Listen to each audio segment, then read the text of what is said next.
Hello दोस्तों, स्वागत है आपका हमारे यूट्यूब चैनल स्टडी होम पर। दोस्तों, एनसीईआरटी हिस्ट्री नोट्स के इस वीडियो में आज हम डिस्कस करेंगे चैप्टर थर्ड नाथसीवाद और हिटलर का उदय। दोस्तों, इससे पहले भी हम चैप्टर फर्स्ट एंड सेकंड को कंप्लीट कर चुके हैं। आप हमारे चैनल की प्लेलिस्ट में जाकर उन्हें देख सकते हैं। तो दोस्तों, आगे बढ़ने से पहले अगर आप हमारे चैनल पर नए हैं तो हमारा चैनल स्टडी होम अवश्य सब्सक्राइब कर लें, क्योंकि इसी तरह के यूजफुल वीडियोज़ हम आपके लिए लाते रहते हैं। तो दोस्तों, आइए शुरुआत करते हैं नाथसीवाद और हिटलर का उदय। दोस्तों, इसमें सबसे पहले हम डिस्कस करेंगे वाइमर गणराज्य की स्थापना। दोस्तों, प्रथम विश्व युद्ध के अंत में जब जर्मनी का शासक केजर विलियम द्वितीय अपनी जान बचाकर हॉलैंड भाग जाता है, तो वहाँ के सभी संसदीय दल वाइमर नामक जगह पर मिलते हैं और वाइमर गणराज्य की स्थापना की घोषणा करते हैं नवंबर 1918 में। तो हम आगे जानेंगे वाइमर गणराज्य से जुड़ी सभी महत्वपूर्ण चीज़ें। दोस्तों, जर्मनी ने ऑस्ट्रियाई साम्राज्य के साथ मिलकर मित्र राष्ट्रों इंग्लैंड, फ्रांस और रूस के खिलाफ प्रथम विश्व युद्ध 1914 से 1918 तक लड़ा था। जर्मनी ने शुरू में फ्रांस और बेल्जियम पर कब्जा करके लाभ कमाया था। हालांकि मित्र राष्ट्रों ने 1918 में जर्मनी और केंद्रीय शक्तियों को हराकर जीत हासिल की थी।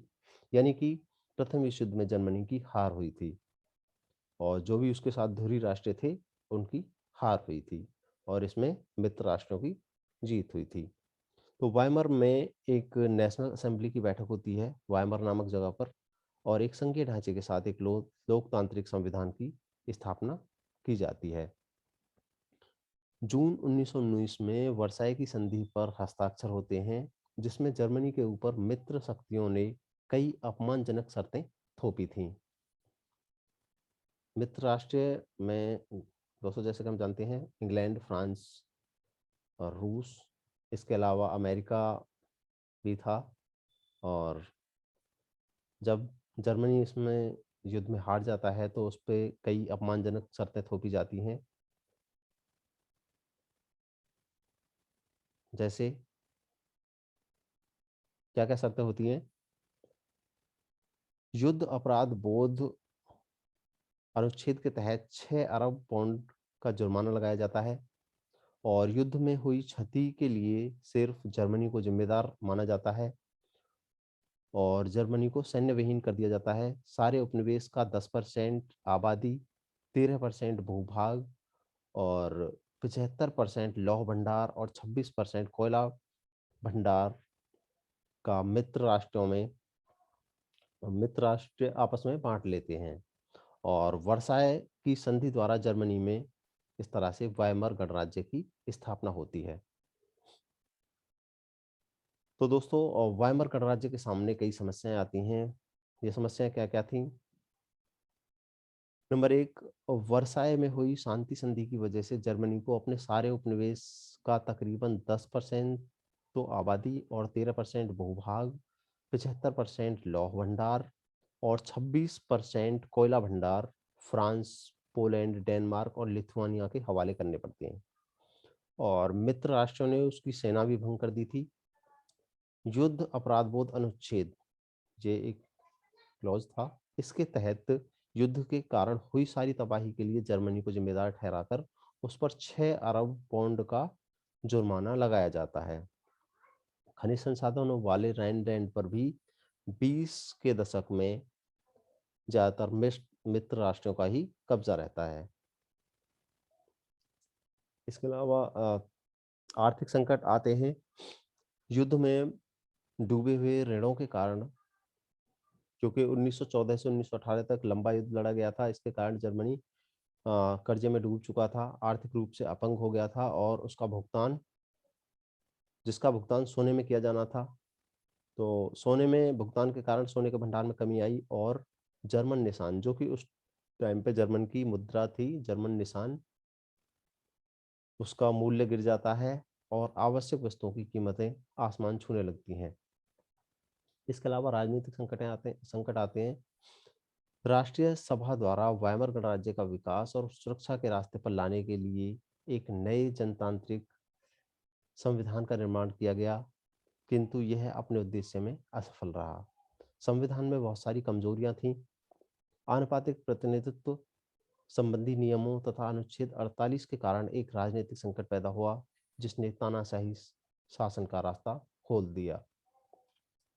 और इस विश्व युद्ध के प्रभाव क्या क्या हुए? युद्ध से मनोवैज्ञानिक और आर्थिक रूप से पूरे महाद्वीप पर विनाशकारी प्रभाव पड़े। यूरोप कल तक कर्ज देने वालों का महाद्वीप कहलाता था, जो युद्ध खत्म होते होते कर्जदारों का महाद्वीप बन गया। पहले महायुद्ध ने यूरोपीय समाज और राजनीतिक व्यवस्था पर अपनी गहरी छाप छोड़ दी थी।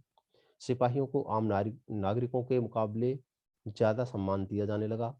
राजनेता और प्रचारक इस बात पर जोर देने लगे कि पुरुषों को आक्रामक, ताकतवर और मर्दाना गुणों वाला होना चाहिए। अब आता है राजनीतिक रेडिकलवाद और आर्थिक संकट।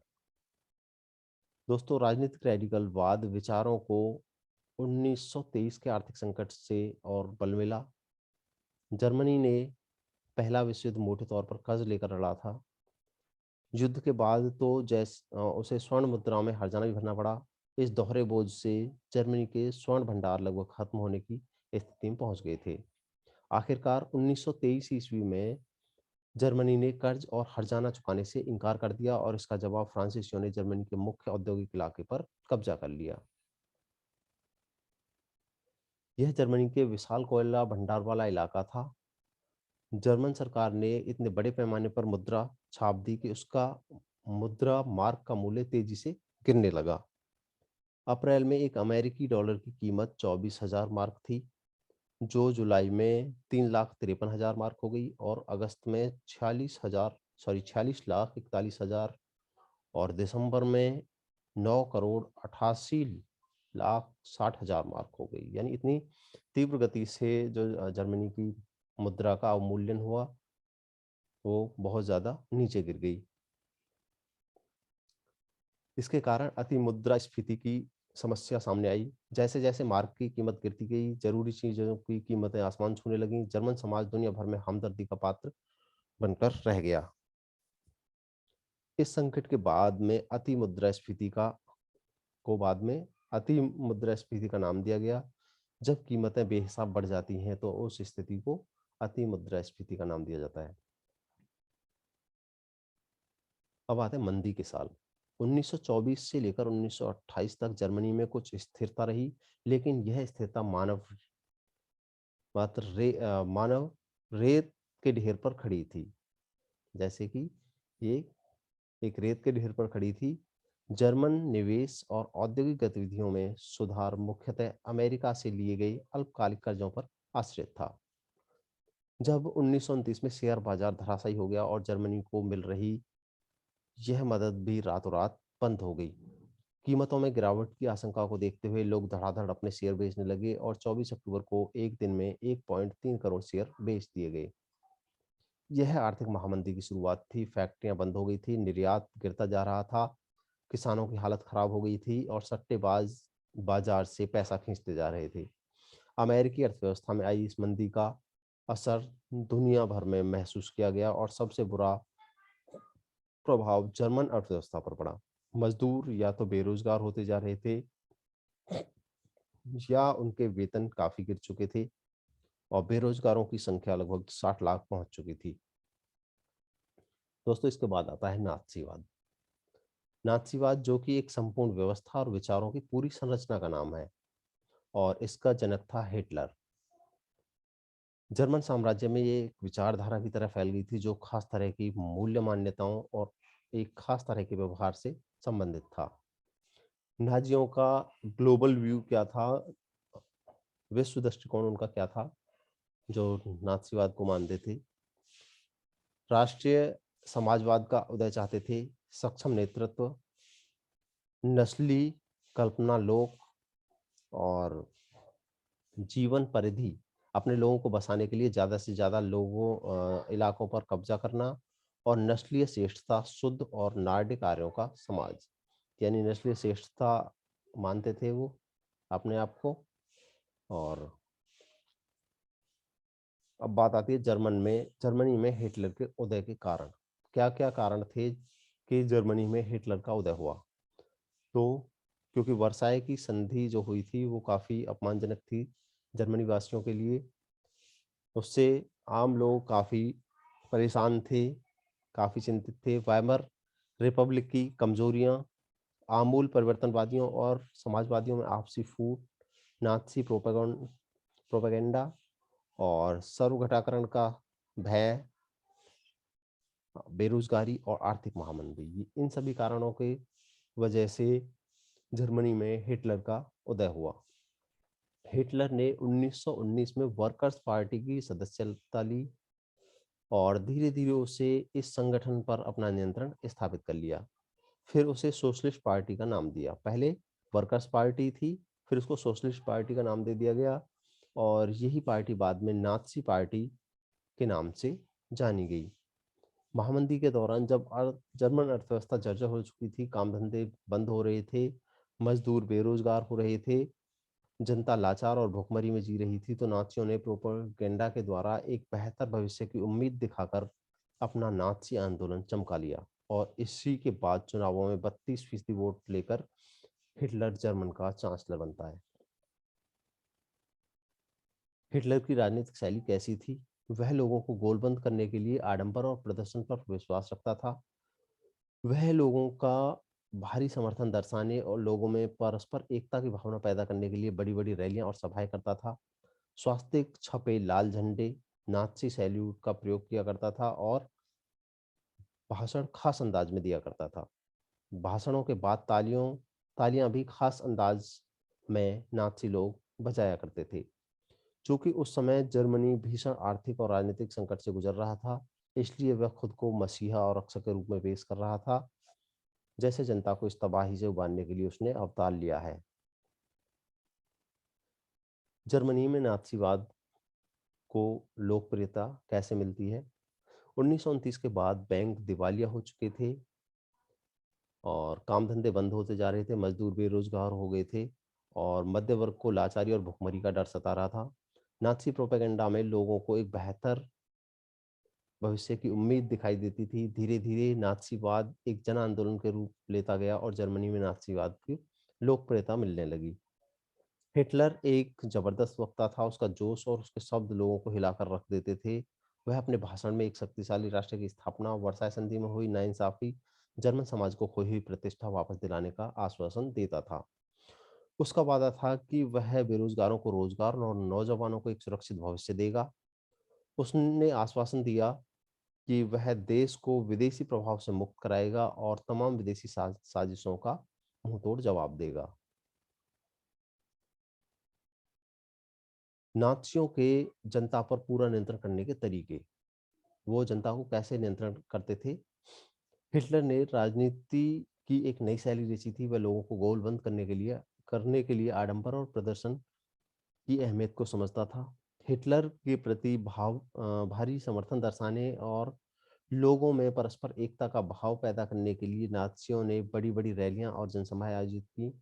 स्वास्तिक छपे लाल झंडे, नाज़ी सैल्यूट और भाषणों के बाद खास अंदाज में तालियां की गड़गड़ाहट, ये सारी चीजें शक्ति प्रदर्शन का हिस्सा थीं।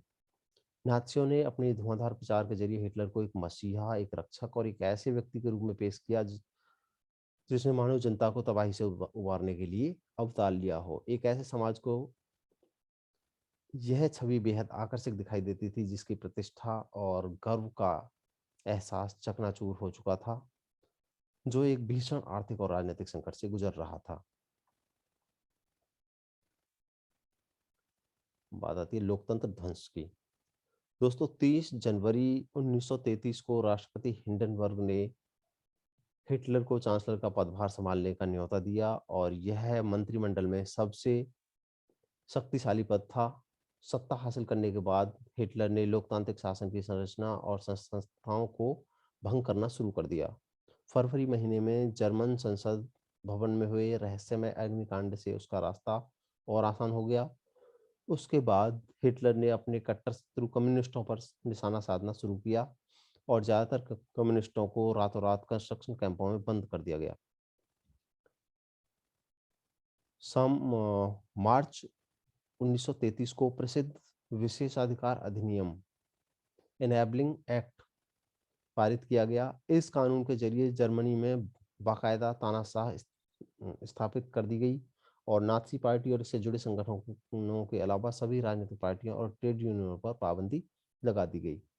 किसी भी बिना कानूनी कार्रवाई के देश निकाला दिया जा सकता था और गिरफ्तारी की जा सकती थी।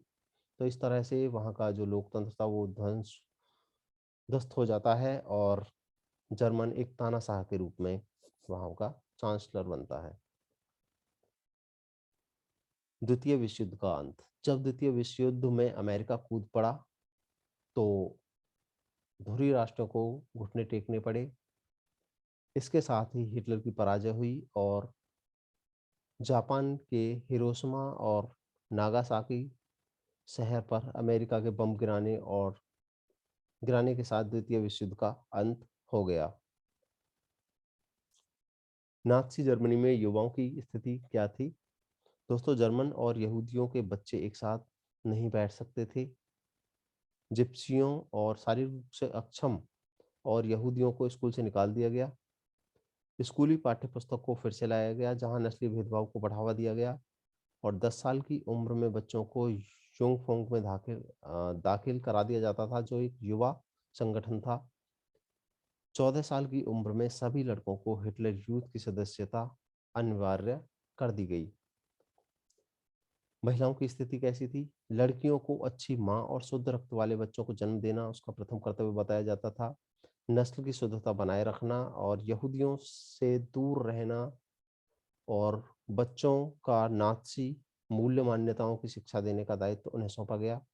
1933 में हिटलर ने कहा, मेरे राज्य की सबसे महत्वपूर्ण नागरिक माँ है। नस्ली तौर पर वांछित बच्चों को जन्म देने वाली माताओं को अस्पताल में विशेष सुविधाएं, दुकानों में ज़्यादा छूट, थिएटर और रेलगाड़ी के सस्ते टिकट और ज़्यादा बच्चे पैदा करने वाली माताओं को कांसे, चांदी और अ, सोना दिया जाता था।